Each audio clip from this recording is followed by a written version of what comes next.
ሰላም እንኳን ሓን መጻኹምና ብሰማይ ድረትና እዚኣ መበል 11 ናይቲ ተኸታታሊ ናይ ቲዮሪ ትምህርታት ንህቦ ዘለና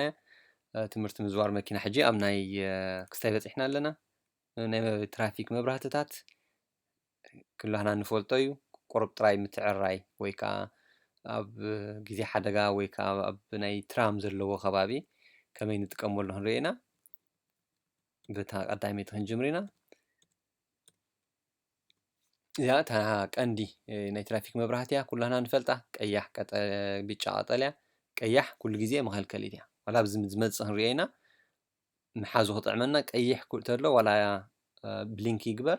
ውልዕ ጥፍእ ይበል ኩሉ ግዜ ቀይሕ ከልካል እዩ ቢጫ መጠንቀቂ ቀጠልያ ከዓ ግሪን ሲግናል መኸዲ ማለት እዩ ኣብ ኣሮ እውን ልክዕ ከምኡ ኣብ ኣሮ ሲግናል ተሎ ፍሉይ ዝገብሮ እንታይ እዩ ንስኻ ዝምልከተካ ኣብታ ዘለኻያ እታ ንዓኻ ትምልከት ናይ ኣሮ ምልክታት እየን ካብዚኣተን ኣገዳሲት ነገር እንታይ እያ እንተደኣ እዚኣ ምዚኣ ተሓዊሳ ኣላ ኮይና ንስኻ ኣብታ ኣበየነይቲ ወገን ኣለካ ተስተውዕል ኣለካ ነየነይቲ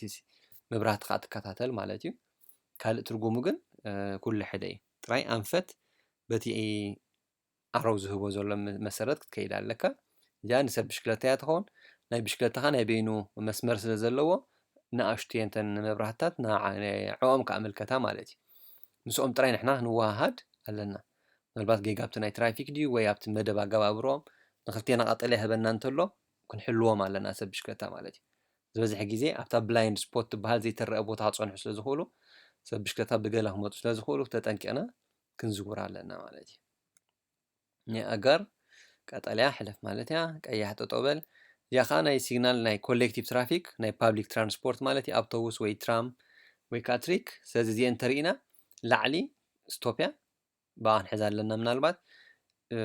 ታሕቲ ሰለስተ ኣለዋ እዚአን ሰለስተ እየን ምስ መን እየን ዝኸዳ ምስዚአን እየን ዝኸዳ ስለዚ ላዕሊ ቀጠልያ ታሕቲ ላዕሊ ቀያሕ ታሕቲ ብጫ ዝተሓተት ቀጠልያ ማለት እዩ ስለዚ እዚአን ከዓ ልክዕኹም ማለት እዩ ቀይሕ ብጫ ዝተሓተት ቀጠልያ ስለዚ ተን ላዕለዎት ቀያሕ ስለ ዝኾነት ስቶፕ እያ ጌርና ንሓዛ ስታፕ ተይሉ ተን ታሕተወት ከዓ ማእኸለይቲ ብጫ መጠንቀቕታ ማለት እዩ ታሕተወይቲ ግን ኪድ ማለት እዩ ስለዚ ንበይና እዚኣ ትኹል ሕንፃት ዘላስ ሕለፍ እያ ትብለና ዘላ ማለት እዩ ስለዚ ንሕና ዘወርቲ ናይ ኣውቶቡስ ወይ ትራም ስለ ዘይኮንና ግን ንሶም እዚኣ ምልክት ክትወሃብ እንከላ ንሕና እንታይ ዓይነት ጥንቃቐታት ክንገብር ኣለና ጥራይ ይሕግዘና ማለት እዩ ከም ዘወርቲ ንእሽተይ መኪና ማለት እዩ እዚ ናይ ሾረፈልቲ ሲግናል ትዝውረሉ ዘለካ ለይን ወይ መስመር ፍቑድ ድዩ ዘሎ ቀጠልያ የርእየካ ይዕፆ ድዩ ዘሎ ድሕሪ ዝተወሰነ ሜትሮታት ብጫ የርእየካ ይዕፆ እንተለካ ናበይ ክሰግር ኣለካ ከዓ ምልክት ይህበካ ንኣብነት ንየማን ድዩ ንፀጋም ኣብዚ ከዓ እታ ቀያሕ ከዓ እታ ትኸደላ ዘለካ መስመር ካብ ሕጂ ንኔው ኩልክልቲ እያ ማለት እዩ ስለዚ ቀልጢፍካ ናብቲ ብጫ ወይ ቀጠልያ ዘሎ ክትሰግር ኣለካ ማለት እዩ ዝበዝሐ ግዜ እዚ ክዕረ ከሎ ቱነላት ወይ ታነልስ ወይ ከዓ ፅርግያታት ዓበይቲ ንጥቀመሉ ማለት እዩ ነቲ ሓደ ዓፂኦም ነቲ ሓደ ክጥቀምሉ ክሰርሕሉ ከለዉ እዚ ከዓ ናይ ክልተ መብራህቲ እዩ ነዚ ብምጥሓስ ኣይተቕፃዕኒ ኢኻ ድብል እዩ ተፃሒፉ ዘሎ ቀይሕ ከልካሊ ቀጠልያ ከዓ የሕላፊ ማለት እዩ እዚአን ከዓ ከልከልቲ እየን ጥራይ ውልዕ ጥፍእ ስለ ዝብላ ጠጠው ክንብል እንተኮይንና ከዓ ኩሉ ግዜ ከልካሊ ስለ ዝኾነ ኣብቲ ስቶፕ ላይን ዘለዎ ክንሓልፎ የብልና ተሓሊፍናዮ ስቶፕ ላይን ኣብ ሓደጋ ኣቲና ኣለና ማለት እዩ ዳርጋ ኣብቲ ፈተና እውን ተሪፍና ኣለና ትርጉም ናይ ስቶፕ ላይን ኣይተረዳእናን ማለት እዩ ስቶፕ ላይን እንተዘይሃልዩ ፃዕዳ ሙሉእ መስመር ማለት እዩ ኣብቲ ፅሑፍ ጠጠው ንብል ፅሑፍ እንተዘይሃልዩ ከዓ ነዚአን ምልክታት ርሕቕ ኢልና ቁሩብ ዝኾነ ነቲ ከባቢ ስለምንታይ እዚአን ስቶፕ መብራህትታት ኣለዋ ንገለ ሓደጋ ንምእላይ እንድየን ነቲ ከባቢ ርኢና ካብቲ ሓደጋ ርሕቕ ኢልና ጠጠው ክንብል ኣለና ማለት እዩ ኣፀቢቕና ክንርሕቕ የብልና ናይ ፍርሒ ቀልጢፍና ግን ነቲ ከባቢ ገምጊምና ኣበይ ጠጠው ክብል ኣለኒ ኢልና ወሲንና ጠጠው ክንብል ኣለና ማለት እዩ ዝበዝሐ ግዜ ፍኮርስ ክንሓልፈን የብልና ነዚአን ኣብዚ ልክዕ ከምኡ እዩ ፍሉይ ዝገብሮ እዚ ምናልባት ኣብ ናይ ባቡር ከባቢ እዩ እተን ቀያሕቲ ቀያሕቲ እየን ጠጠው መበሊ እየን ተን ፃዕዳ ግን ውልዕ ጥፍእ ዝብላ እንተኮይነን እቲ መስመር ዝሰርሕ ኣሎ ክትሓልፍ ከዓ ትኽእል ኢኻ ማለት እዩ ነቲ ኩሉ መስመር ሓሊኻ ነቲ ካልእ ናይ ትራፊክ ሕግታት ሓሊኻ ማለት እዩ ስለዚ ፃዕዳ መሕለፊት እያ ብጫ ኣብዚኣ ተጠንቂቕካ ንክትሓልፍ ዝሕግዘካ እዩ እዚኣ ውልዕ ጥፍእ ትብል ብጫ መብራህቲ ዝበዝሐ ግዜ መኻይን ፅርግያ ወይ ገለ ክፀርጋ ከለዋ ወይ ክሰርሓ ክዕርዩ ከለዉ ዝጥቀሙለን እዮም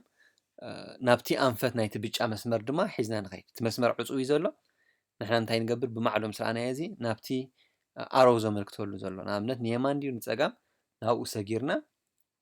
ንሕና መስመርና ሒዝና ንቕፅል ማለት እዩ ስለዚ እቲ ርእሲ ናይቲ ኩናት ናይቲ ኣሮው ናበይ እዩ ዘሎ ከነስተውዕል ኣለና ናብኡ ከዓ ክንሰግር ኣለና ማለት እዩ ዝበዝሐ ግዜ እዚታት ክንሪኦ ከለና ናሃርና ክንቅንስ ኣለና 7 ትኸይድ ተለኻ ቁሩብ ናብ 60 ናብ ገለ ገጽካ ተቐርብ ዝበዝሐ ግዜ ምልክት እውን ንገብሩሉ እዮም ስለዚ ክትሰግር ስለ ዝኾንካ ፈልቲ ዝበዝሐ ግዜ ከም ልክዕ ከም ኖርማል ትራፊክ ከም ዘሎ ክትሰግር የብልካን ካልኦት መኻይን እውን ስለ ዝኣትዋ ዘለዋ ተጠንቂቕካ ክትሰግር ኣለካ ማለት እዩ እቲ ምጥንቃቕካ ናሃርኻ ምቕናስ እዩ እዚ መብራህትታት ኣብ ዘይህልወሉ ግዜ ሓንሳብ ናይ ኢድ ትራፊክ ፖሊስ ጠጠው ኢሉ ትራፊክ ክመርሕ ይኽእል እዩ ስለዚ እዚአን ምናልባት ኣብ ፕራክቲካል ብዙሕ ዝገጥም ኣይመስለንን ግን ኣብ ቲዮሪ ክመፅእ ስለ ዝኽእል ከም ዘለዋ ምሽምዳዳ ዝሓሸ መስለኒ ማለት እዩ ስለዚ እተን ኣገደስቲ ዝበሃላ ቃላት እታ ኡትኣድ ትብል ዘላን ኡፕኣድ ኡት ኢዱ ዳርጋ ንቕድሚት ዓይነት ኣመልኪቱ ኣሎ እቲ ኡፕኣድ ግን ንኡት ማለት ኣውትስትሬች ከምዚ ንምውፃእ ማለት እዩ ኡፕኣድ ግን ንላዕሊ ገፁ ኣመልኪቱ ኣሎ ማለት እዩ እዚ ንላዕሊ እንተኮይኑ ኩሉ ትራፊክ ስታንስ ተገብር ጠጠው ብል ትብል ኣላ ማለት እዩ ተቐዳሚ ቢ ማለት እያ እዚኣ ኡፕኣድ እንተኮይኑ ኩሉ ጠጠው ብል ተቐዳሚት ግን ኡትኣድ እንተኮይኑ እቶም ትራፊክ ብቕድሚትን ፎርፍራ ወይ ከዓ ባክፍራ ድመፅእ ደሎ ጠጠው ብል ማለት እዩ እንጂ ኣብ መንጎ ተለኻ ትሓልፍ ኣለካ ሓደጋ ከም ዘይትፍፅም ተጠንቂቕካ ማለት እዩ ታሕተወይቲ ቀይሕ መብራህቲ ሒዙ እዩ ዝንቀሳቐስ የዋዛው ዝተሎ ቀይሕ መብራህቲ እቲ ዘመልክተሉ ዘሎ ኣንፈት ጠጠው ብል ማለት እዩ ታሕተወይቲ ቀልል ኢለ ሕዚተን ቃላተን ዝፈላለያት ኣብ ፈተና ውሑዳት ቃላት ጥራይና ክነስተውዕል ዘለና እሰን ከዓ ነቲ ፈተና ንክንምልሶ ብጣዕሚ ሓገዝቲ ኮና ማለት እዩ እዚኣ ምናልባት ኡፕ ተሒዝናያ ንላዕሊ ገፁ ተደኣ ኣመልኪቱ ኩሉ ጠጠው ብል ማለት እዩ ናይ ሎሚ ትምህርትና እዚአን እየን ነይረን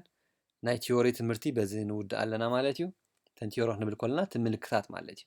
ከልከልቲ ገለ እናበልና በብዓይነቱ ናይ ሰርቪስ ገለ እናበልና ዝተምሃርናዮ ኣብዚ ንውድእ ኣለና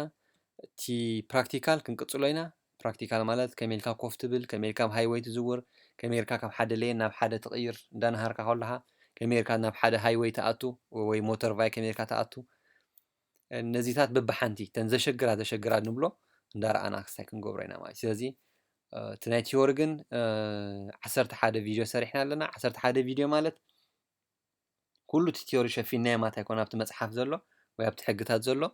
ስለዚ እቲ ናይ ቲዮሪ ኣብ ስእልታት ዘለዎ ስለ ዝኾነ እናተደገፍኩም ረእይዎ ንሕና ከዓ ነቲ ቪድዮታት ንዕኡ ዝድግፍ መንገዲ ፕራክቲካል ኢልና ጀሚርና ክንቅፅሎ ኢና ማለት እዩ ብዝተኸኣለ መጠን ካብ ታሕቲ ጀሚርና ካብ ኮፍ ኣባህላ መኪና ቅድሚ ምእታውካ ምስ ኣተኻ ጌና ከመይልካ ኮፍ ትብል ከመይልካ ሲት ቤልት ተኣስር ከመይ ጌርካ መኪናኻ ቸክ ጌርካ ትብገስ ክንርኢ ኢና ማለት እዩ ኣብቲ ናይ ቲዮሪ ፈተናኹም ፅቡቅ ዕድል ቻው ቻው